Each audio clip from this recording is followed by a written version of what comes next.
NFL draft season is inching closer, which can mean only one thing. Draft player profiles are back here on Fantasy Focus as we break down the top 20 fantasy football prospects in the 2020 NFL Draft. The player featured in episode number 2 is the running back out of the University of Wisconsin, Jonathan Taylor.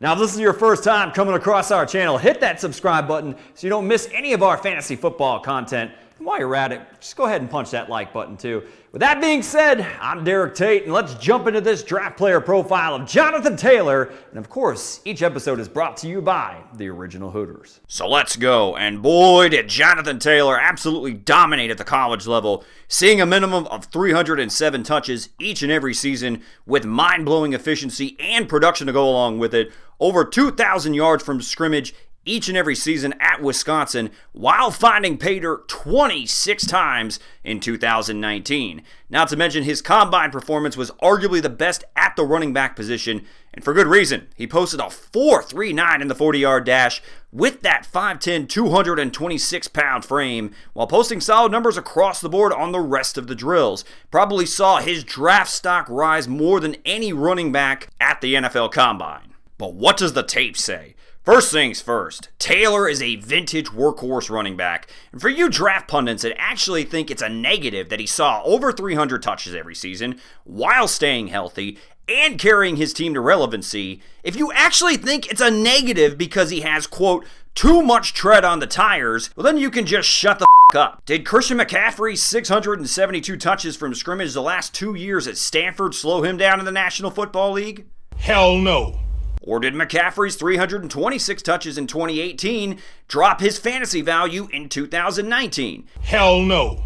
It only led McCaffrey seeing the ball 403 times in 2019. Taylor's durability mirrors that of someone like Christian McCaffrey in college, with the ability to handle a heavy workload heading into the National Football League. And when you dive into the tape, you see plenty of that 4.39 speed on numerous long touchdown runs throughout his entire career as a Badger. But what made him so effective was his patience and vision. Take a look at this play versus Michigan. Gap scheme counter to the weak side with the play side left guard and tackle with a down block, while the right side guard and tackle both pull in to try to kick out the defensive end and will linebacker, creating what should be a natural alley right up the middle. But what makes this play is Taylor's patience and vision. Look at the small amount of hesitation, letting his pulling guard and tackle get to their spots. And when he sees the defensive end Kwity Paye losing outside containment, you get the short area jump cut and then the burst upfield, and you get your weekly Jonathan the Touchdown Man Taylor house call. Which brings me to another aspect of his game that I absolutely love. His short area foot quickness and functional elusiveness in tight quarters, in it specifically sometimes just in one single gap. The ability to be able to make defenders miss in the hole is pretty impressive for a guy that's got a 226-pound frame. And at this point, I'm just going to go full montage, as Taylor's patience combined with his ability to make subtle in-the-hole adjustments with great feet that rarely leave him off balance is impressive. Speaking of that 226-pound frame, Taylor's balance through contact and ability to be able to fall forward even while engaged with multiple defenders make an exceptional early down runner and short yardage and goal line back in the National Football League. And he's got a fantastic nose for the end zone. He's a destination runner. If your destination's the end zone, Taylor is the GPS that'll get you there. And speaking of GPS, much of Taylor's running scheme in college were in gap schemes, but he's a special one-cut downhill runner with home run speed that can absolutely ball out in zone schemes as well. Just take a look at this run against Kent State. Little inside zone, but my goodness, just look at this subtle little jump cut, reset, and then look at him burst upfield. He's got that long speed, balance to shed, a couple arm tackles, and another long house call for Jonathan Taylor.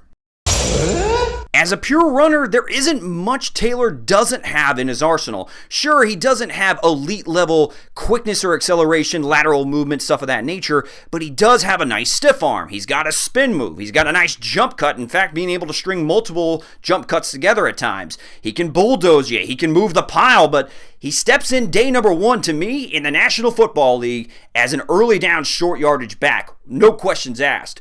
But now for his concerns. And one thing he did struggle with for a workhorse back was his ball security.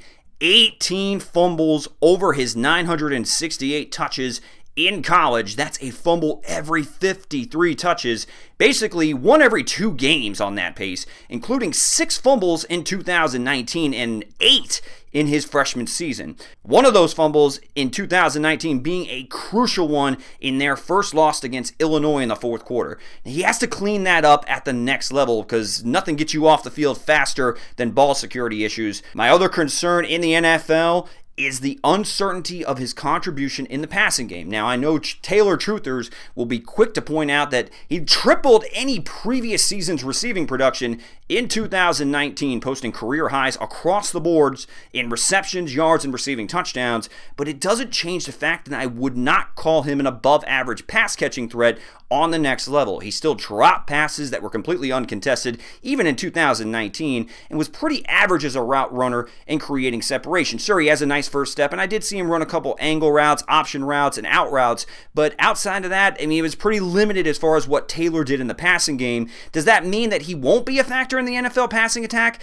Absolutely not. But could I see a scenario where he loses a significant amount of snaps to a pass-catching specialist out of the backfield, limiting his PPR ceiling? Absolutely. So what's the final verdict? What we know we are getting is a vintage downhill runner who is built for heavy-duty volume, even on the National Football League level. He has elite-level patience and vision, home run speed to go along with it, and also great feet in close quarters, who can be a load to bring down with a head of steam, and is absolutely money in the bank in short yardage and goal-to-go situations.